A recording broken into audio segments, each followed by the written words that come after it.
Coming up on Fernand's live show Extra. It was hard to top the BBC edition because that was such an amazing show. We wanted to bring everything out and force the artists to do more live stuff. You know how it is with television. You don't really know all the answers when you start, but one thing leads to another and leads to another, and all of a sudden you have a show, and that's how it became. Hello live TV lovers, welcome to Fernand's live show Extra. Yes, that's right, it's a sidecar to Fernand's live show, taking an extended look and an extended chat at the people that make the show happen. And if you hadn't guessed yet, or if you're watching online, you can see behind me, this is all about the Eurovision Song Contest 2024. And it gives me great pleasure to present my extended chat with this year's TV producer of the contest, Per Blankens. Now, if you're an American or Swedish viewer, that name may seem familiar to you. He was the executive producer or the showrunner of Swedish Idol and American Idol, big names in the live music entertainment TV space. But believe it or not, this is his first Eurovision, and as you'll soon hear, he's loving every second of it. In this episode, you'll find out how and why the voting started at the beginning of the show, the importance of the Big Five in the semi-finals, and the special ingredients they wanted to put into this year's show to make it stand out from all the others. I mean, it's Sweden's third Eurovision in 11 years. What new exciting things have they got this year? So, sit back and enjoy this extended chat with this year's TV producer of the Eurovision Song Contest 2024, Per Blankens. You're listening to Fernand's live show Extra, going behind the scenes of live TV. Per, thank you so much for being a part of this chat. It's great to find out more about Eurovision. Great to be a part of the chat. I love it, and let's get started. Sensational. All right, so let's go back to the very beginning. What was your first interaction with the Eurovision Song Contest? Oh, I remember Eurovision from very back in the day. I'm born 72, so it wouldn't be weird if I would have remembered when Herreys won.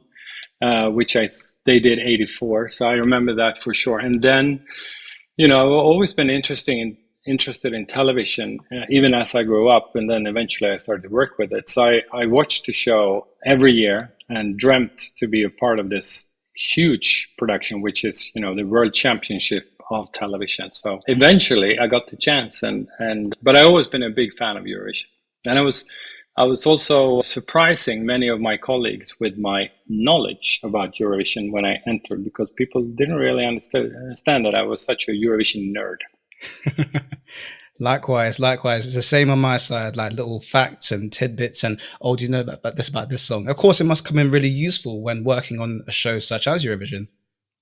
Yeah, very. I mean, and since Sweden also got the opportunity to produce it not too long ago, we also had members in our staff that have been working with numerous Eurovisions. So it's always good. I mean, you don't have to reinvent the wheel. You can just ask around, has this been done, or did you do this? And if you didn't, why didn't you do it? And so forth. So there's a lot of Eurovision knowledge in Sweden.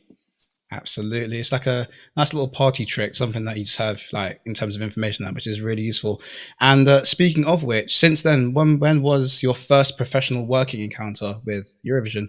Well, that would be Eurovision 2024. That's the first time I got to work with it. I remember Eurovision 2000. I was working at SVT at the time. I was not part of the production. And then I was living abroad for the other opportunities, 2013 and 2016. So this was the first time, and we had a great time. And every 7th year, Sweden wins Eurovision. So who knows? Maybe there would be more opportunities. I'm sure. I mean, given Sweden's track record within Eurovision, it seems like there'll be a wealth of opportunities to jump on and take part of. And speaking of which, for this year, where were you when you got the call to be part of this year's production? So actually, I was watching the Eurovision from Liverpool when one of the commissioning editors from SVT texted me and said, if we win, will you be a part of this production, or do you want to be a part of this production? And then I said, yes. So that's when it first happened. And then after the fact that we had won, it took a few weeks, and then SVT called me up again, SVT being the host broadcaster, the public broadcaster of Sweden. I'm a freelancer, and I was engaged in another show, but it turns out actually calendar-wise worked out pretty nicely that my engagement would end and then I could start work on Eurovision. So that's what was decided. And this other show in particular happens to be an equally large one across the pond, if I'm correct. So yes, so the show is Swedish Idol, which I've been working on since 2007, many years. And then the show across the pond is American Idol, where I got the opportunity to also be a part of the production as a showrunner for a couple of seasons. So Idol has been, what I've been doing for the last 15, 16 years. But once I got the opportunity to join the Eurovision production, I didn't hesitate to say bye to Idol and then try this show. Of course. And with so many seasons of Idol and American Idol under your belt, how does working on Eurovision compare? I mean, they're equally massive live entertainment shows. They share a common ground of course, live singing and the element of competition. But how does it compare? Well, Eurovision is obviously much bigger, even though the American Idol finales are super big too in the US. But it was such a great opportunity and also a blessing to work with all these international experts and professionals that are joining Eurovision. In every corner and on every department, there was the best of the best from Europe and Sweden. And so the production is massive. Having said, there's 160 million viewers and all these 37 countries and all these languages and all these different broadcasters. But at the end of the day, it's a live TV show and you go about it the same way as you would with all the other shows. And same as Idol, in this case, producer, I don't really have to think so much about the actual performances because that's what the artists are doing. And my job is to just put it in, create the framework where the artist goes, if you will, and the rundown and the live show and the light and the set design and the host and the script and everything else. But the super exciting competition is something you don't have to think so much about because it's, in any case, it's going to be super exciting because all these artists are showing up with their different songs and the different performances. Absolutely. And that quite nicely leads me to my next question. As a TV producer for the contest, tell me a little bit more about the things that entails and how it slips between, say, the contest producer and all the other elements of the show. Yeah, well, on Eurovision organizational wise, there are what I call 4 grown-ups, and that's the executive producers. That's in charge of the budget and the venue and the sponsors and the network and the relationships and all that. And then there is a show producer who only focuses on the show and the broadcast, and that was me. And I had a team, obviously, with super talented co-workers. For instance, the director, stage director, Edvard Ausilén, who's done, this would be his 3rd Eurovision from Sweden. I also did a Eurovision show in the UK. So that called the content department. And then you have the contest department. So contest is everything competition and dancing and the fireworks and and the different stuff. And then everything else is the contest. So that's how the structure is. And it's three shows, but the shows are pretty long, as you know. They're 2 hours for the semis and up to 4 hours or even more for the finale. So there's a lot of planning on, what to do to open the show and also what to do when the voting starts and the interstitials and the intervals and all that. So it takes about a year, even though there are only 3 shows, there's a lot of work. I can imagine. It's essentially for the best part of a year. There's so much to look and to plan and to loads of meetings and all of that as well. And previously you mentioned the link in terms of the look and feel of the show as well. I know, obviously, I guess you've got a link in terms of the stage design and the graphics and all of that. How was it working with Florian Wieder and Frederick Stormby and that relationship there in terms of how the show looked on screen? Well, that was great. Florian I know from before, from my time when I was working out of Los Angeles, and he's super talented and obviously one of the best. And Frederick was the first time, but I heard great things about him, and he's also super talented doing all the major shows in Sweden, but also some international stuff for big touring artists and so forth. And the two of them really hit it off. And I think, once we decided on Florian's design, the two of them just took it to a new level. I was super impressed. We wanted this Eurovision to have a more of a live feeling, instead of shooting everything towards a stage in the corner of the arena. We wanted to bring everything out and force the artist to do more live stuff. I mean, be more of a live artist rather than a music video that it sometimes turns into, which is also great and super amazing because you're so impressed how they can create this world and do a number in 3 minutes, and then there's a turnaround time for 1 minute, and then another number looks completely different. So we really want to keep that, but we also wanted to add the live feeling. And together with Frederick and Florian and Robin, our senior multi-camera director, I think that we managed to do something that really stood out and was different this year. I can imagine that unity of Frederick, Florian and Robin coming together to present something completely different must have been quite a challenge. And I guess with SVT having 6 previous editions, 2 previous ones in this last, new millennium alone, was it a challenge in order to think of, okay, how can we make this more live? How can we make this more exciting? Or did the ideas just come to you quite easily? I think every year that a new country wins, you want to have a different take on it. And it was hard to top the BBC edition because that was such an amazing show. So I think when we sat down and said, what's this year's Eurovision? We all felt that this could be a way of doing it. Maybe, turning it into a more of a live show. And you know how it is with television. You don't really know all the answers when you start, but one thing leads to another and leads to another, and all of a sudden you have a show, and that's how it became. But for sure we wanted to do live, and we also discussed if we could force each artist to have 2 cutaways in each performance of the audience. So that was one thing of making it more live, and then we decided to drop the enforcement because since they were already out on the stage, you got the live feeling because in some shots there was audience in. But going back to what I said before, we don't want it to make all these 26 different music videos. We wanted to do the show to create a live feeling. Maybe add that as a different thing this year. Yeah, that's actually a really interesting point. And again, quite nicely leads me to my next question of, were there any new elements that you wanted to introduce this year? And do you think it had the intended effect? So, I mean, having the idea of enforcing crowd shots and that's quite a novel idea to help enforce the fact that it's live and it's all exciting. In addition to this, were there other elements that you were excited to have in the show? And do you think it had the intended effect?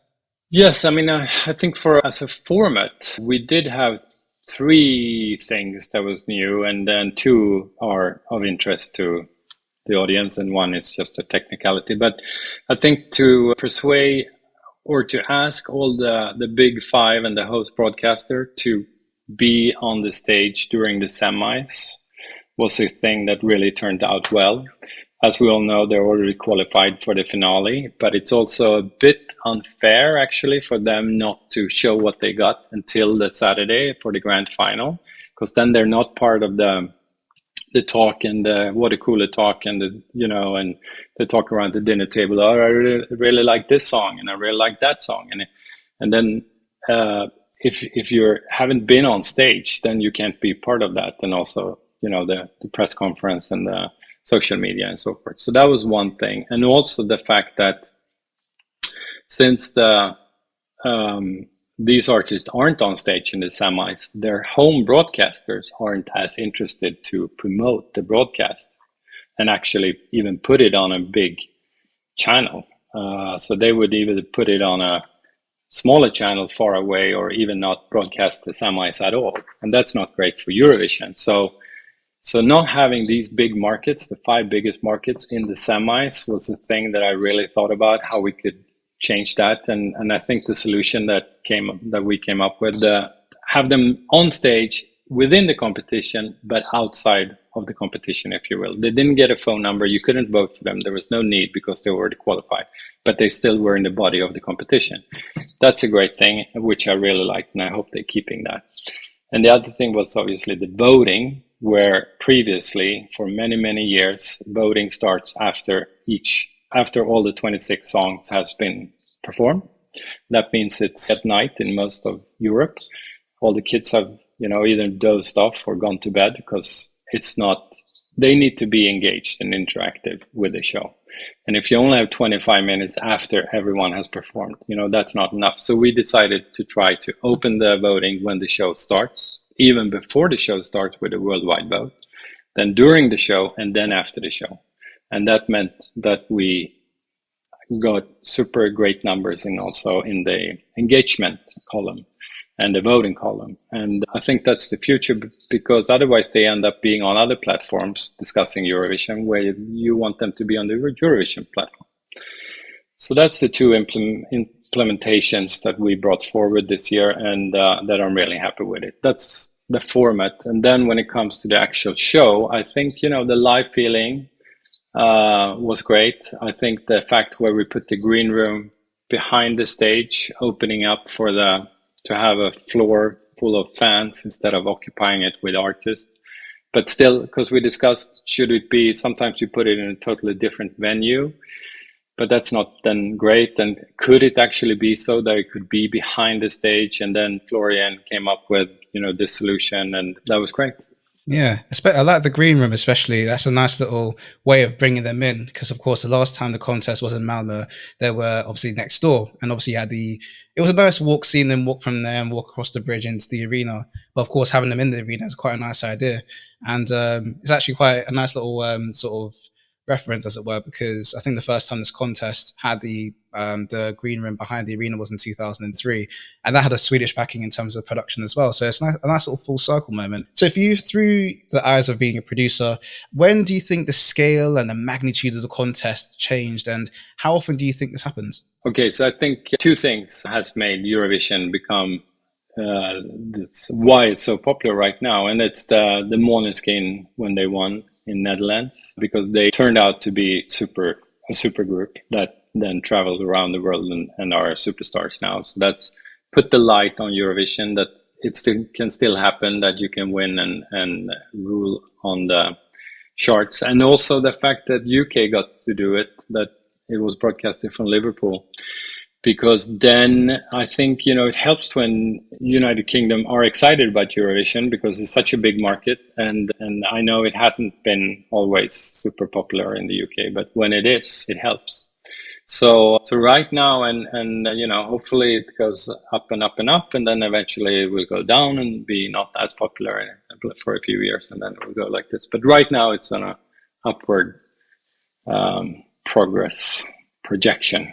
And in terms of the production, it's big because it has a lot of cameras and a lot of people. But as I said in the beginning, at the end of the day, it's just a TV show, and every country can do their own version of it. So it doesn't have to be massive. It could be a version where it's not as big, and it will still be popular. Yeah, absolutely. It's kind of like the step down in capacity from 2011, which was huge in Germany, in the massive stadium. Same in 2012 in Azerbaijan, they built a whole new arena for it. And then 2013, I remember the talk from Christa Björkman in terms of wanting to make it more intimate. And of course, that's me ended up in Malmo Arena. So yeah, there is a sort of peaks and troughs and all of that. And I guess looking back at Sweden's run of looking after the contest since 2000, so 2000, 2013, 2016, now 2024, for you, do you feel like you've come at the right time in terms of producing the contest, or does a part of your professional self think, maybe I should have joined if I could have joined earlier, I would have? Well, no, I haven't really thought about that. I think this was the right time. I hope so. Obviously, if I could done it sooner, I would. But no, I'm glad it's not later. I'm not sure SVT would have asked me in 20 years time, but right now they did. And also with, as a producer, when you're given certain boundaries and rules, it's easier. For instance, we said that because the Swedish, we wanted to try to make certain elements cheaper, for instance, the postcards, how can we not spend as much money on those? And then we came up with the concept where each country would film themselves, for instance. I mean, that makes the work fun, because then, I think the result turned out great. And I'm not sure I would have thought about this idea 15, 20 years ago. So it's also with some experience, you don't have to worry. Everything doesn't have to be super expensive and super edgy. It could just be, a good idea is always a good idea. And I guess splitting your mind into two, both as a producer and as a viewer, out of the last few Eurovisions that you remember, what are your favorite ones? Well, I watched the BBC edition many, many times, and that has become a favorite of mine. I also like the Azerbaijan version. I like the Norwegian version, the one from Oslo, 2010. Yeah, because they didn't have any postcards. They only had projections in the screen. Actually, it was holograms, but or at least it was supposed to look like that. But I like them all. And there's one thing also when you're not a super fan that you just watch it and you are enjoying it. And from now on, when I've been working on the show myself, I obviously will look at it with in a different perspective and with different eyes to see how they solve different things, or if they did any changes to the rundown or to the format. But most of the time, it's a very enjoyable night. I think a lot of all the ones that got to produce Eurovision, Portugal, they all had their charm and did it splendid. Absolutely. Just in terms of the look and the feel and the really vibrant look based on the Northern Lights and the coloured gradients and all of that, I know in terms of the design brief put ahead to Frederick and Florian, it was quite open, but yeah, what was the brief, as it were, in terms of the design company, in terms of, okay, this is what we're going for, and how'd that come about? As we did this year, it's actually to combine the TV graphics with the overall graphics, meaning that we would, because usually you think of a graphic concept that looks good on T-shirts and billboards, and then the TV show is to adapt that into the show. And this year we said, let's just start from the other way around and see what looks great on TV, and maybe that then can be, the message. And we did just invited some super talented people from around the world to do pitches, and then Sydney Lim came with his concept about Nordic lights being gradients in different colors, and we loved that, and that was it. Sometimes you're lucky. It wasn't really that we went out to people saying we need to do Nordic lights. They came to us with it. So, but it turned out great, and I really love it. It's a completely fresh take on what you would expect from Eurovision branding, being almost hyper minimalist in a way, but so vibrant. And then, of course, how it all fits into different screen types and screen sizes. And yeah, quite modular. And I guess almost, I don't know, a typical sort of Scandi level of design in terms of, modularity, minimalistness, and all that kind of thing in a way. Oh, I'm glad you like it. We all did. Yeah. I'm a massive fan. And final question, what are your lasting memories of the production and of the contest as a whole for yourself? Well, I think what I will remember is we had such a great time. The team that I worked with and us, we more or less were up 24/7 for the last month when we all moved to Malmö. We had a production office. There was always somebody there. Regardless of what time of day you would walk into the office, somebody was working. And as I'm sure you're aware, the last week is kind of brutal because you have 3 full dress rehearsals and then 1 live show, and then it all starts over the next day, and then so. But most importantly, we had such a great time and we had so much fun. So I will carry that with me always. How fun we had making this show, and how well everything went in terms of the actual production. So we had some challenges, of course, as you all do, as we all do when you're making live television. And I also, to some extent, welcome a few hiccups here and there in a live show, because it can't be too perfect, because then you don't feel it live. So you need to also show the viewers this is actually happening here now, because then you get so impressed about all the other stuff that's not going wrong. So no, we had. I will always. There's nothing I would change actually for Eurovision and the shows that we did. Brilliant. I guess all that leaves to say now is hopefully the contest will happen again another 7 years in 2031, and I should be a part of it then as well. Exactly. And if I'm not, I'm definitely going to buy a ticket and sit on the front row and cheer for that Eurovision 31. Looking forward to it. Per, thank you so much. Been a great insight into this year's Eurovision. Thank you, Fernand, and it was such a pleasure and an honor to be invited to this interview. And good luck with everything, and see you soon again. You're listening to Fernand's live show Extra. Going behind the scenes of live TV. So there you have it, a very insightful chat with TV producer of this year's contest, Per Blankens, in a very sunny part of Sweden. And you never know, maybe you'll see Eurovision 2031 in Sweden. Gothenburg perhaps? I make no bets. If you enjoyed this episode, please ensure you hit like, subscribe to Fernand's Live Show on Instagram, TikTok, and of course YouTube, and check out all my previous content where I take a look at some of the biggest shows on the planet. Until next time people, you know what to do. Stay alive and hit record. Peace.